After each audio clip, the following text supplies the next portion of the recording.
والعصر ان الانسان لفی خسر الا الذین آمنوا وعملوا الصالحات وتواصوا بالحق وتواصوا بالصبر۔ الحمدللہ کہ اس سے پہلے ہم نے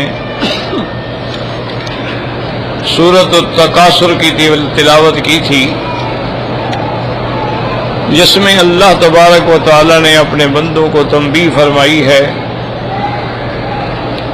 کہ تم لوگوں کو تکاثر یعنی مال کی بڑھوتری نے اور اولاد کی بڑھوتری نے اتنا مشغول کر گیا ہے کہ تم سب بھول جاتے ہو، حتیٰ کہ قبروں میں پہنچ جاتے ہو، اور جب تم مر جاؤ گے اور پھر قبروں سے اٹھائے جاؤ گے تو کلا سوف تعلمون، تم سے پوچھا جائے گا کہ تم نے کیا کیا، ثم کلا سوف تعلمون، پھر یہ مؤکد بات ہے کہ تم سے ہر حال میں پوچھا جائے گا۔ کلا لو تعلمون علم الیقین،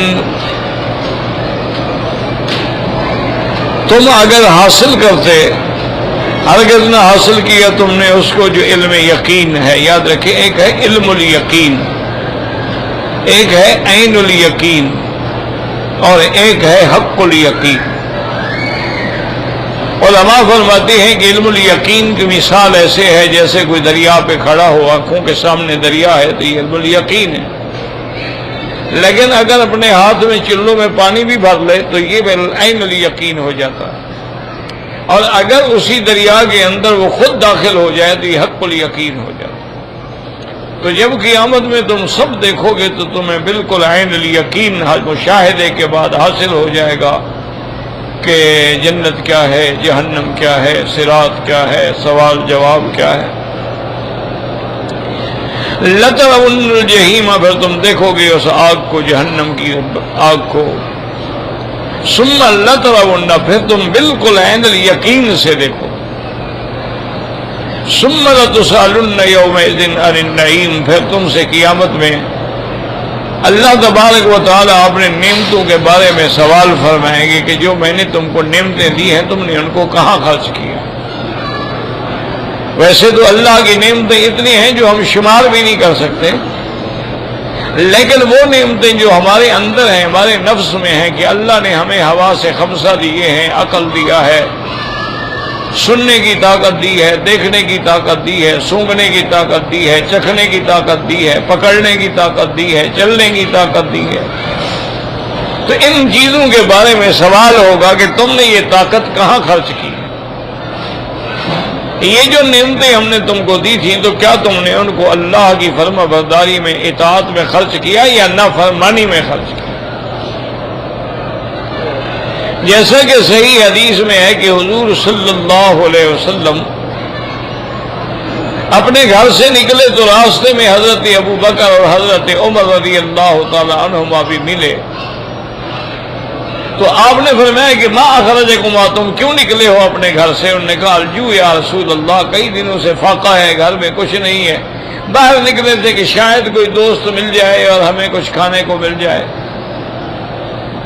تو آپ نے فرمایا کہ ما اخرجنی الا الجو، مجھے بھی اسی چیز نے اپنے گھر سے نکالا۔ اب آپ دیکھیں کہ پیغمبر ہیں، امام الانبیاء ہیں، لیکن گھر میں فاقہ ہے، خلفاء راشدین ہیں، سیدنا ابو بکر ہے، سیدنا عمر ہے، لیکن فاقہ ہے۔ تو حضور صلی اللہ علیہ وسلم ایک انصاری کے باغ میں تشریف لے گئے تو اس نے جلدی جلدی حضور کے لیے گوشت بھی تیار کیا، ٹھنڈا پانی بھی لے آیا، کھجوریں بھی لے آیا، اور کھجوریں بھی ماشاءاللہ انواع و اقسام کی لے آیا، یعنی رطب بھی لے آیا، یابس بھی لے آیا۔ حضور صلی اللہ علیہ وسلم نے تناول فرمایا اور اس کے بعد فرمایا کہ ابو بکر و عمر کی آمد میں سوال کیا جائے گا کہ نعمتوں کا تم نے کیا شکر ادا کیا۔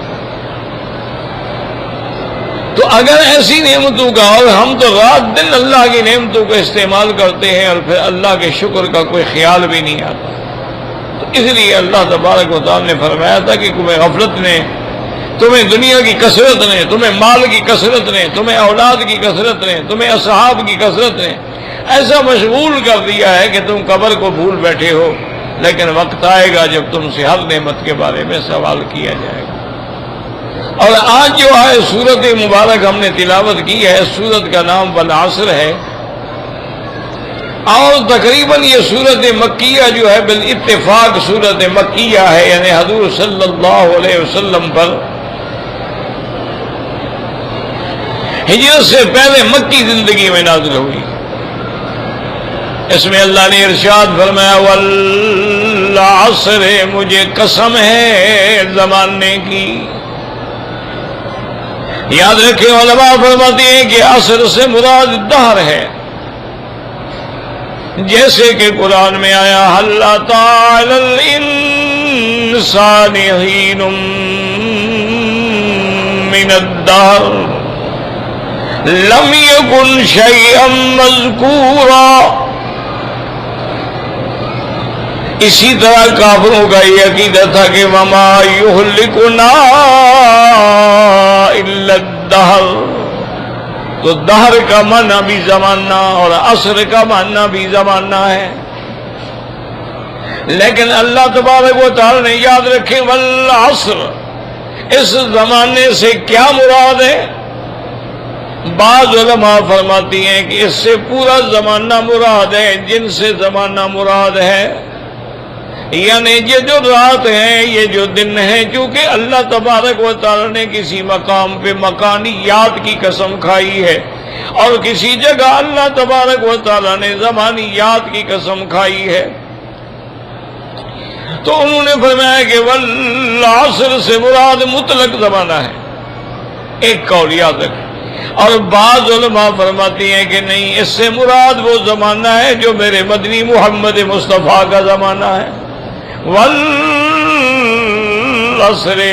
اللہ نے فرمایا میرا مدنی مجھے تیرے زمانے کی قسم ہے، جو زمانہ میرے مدنی کا ہے وہ سب سے بہتر زمانہ ہے، اس لیے فرمایا خیر القرون قرنی، سب سے بہتر دور میرا ہے، ثم الذین یلونہم ثم الذین یلونہم، اس کے بعد میرے صحابہ کا دور ہے، اور پھر تابعین کا دور ہے۔ اس لیے علماء فرماتے ہیں کہ شان مصطفیٰ دیکھیں کہ اللہ نے حضور کے زمانے کی بھی قسم کھائی ہے اور حضور کے مکان کی بھی قسم کھائی، فرمایا لا اقسم بهذا البلد وانت حل بهذا البلد، میرا مدنی مجھے اس شہر کی اور اس شہر جس میں آپ اترے ہیں، جس میں آپ پیدا ہوئے ہیں، تو زمانے کی بھی قسم ہے اور مکان کی بھی قسم ہے۔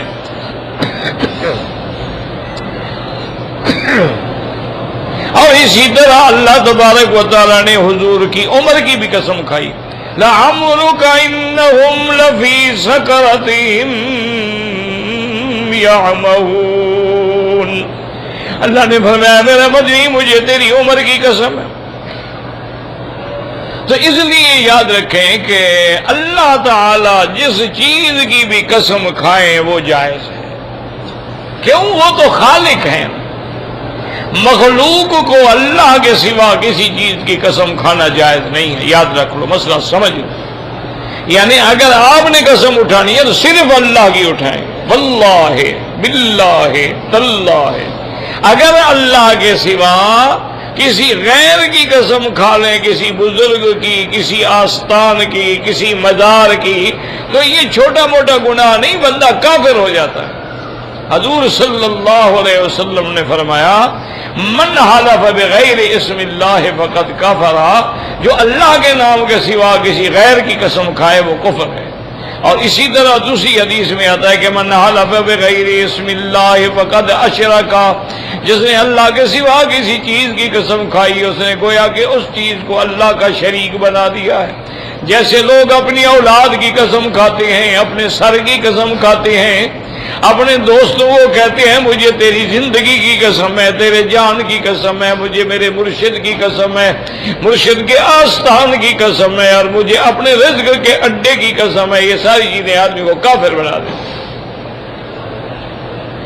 پہلی بات یاد رکھیں کہ آدمی کو قسم نہیں کھانی چاہیے، قسم کھانا کوئی اچھی بات نہیں ہے،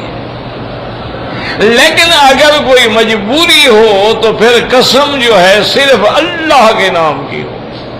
جیسے حضور پاک صلی اللہ علیہ وسلم کبھی قسم کھاتے فرماتے والذی نفس محمد بیدی، مجھے قسم ہے اس ذات پاک کی جس کے قبضے میں محمد مصطفیٰ کی جان ہے، تو اللہ کی قسم کھا۔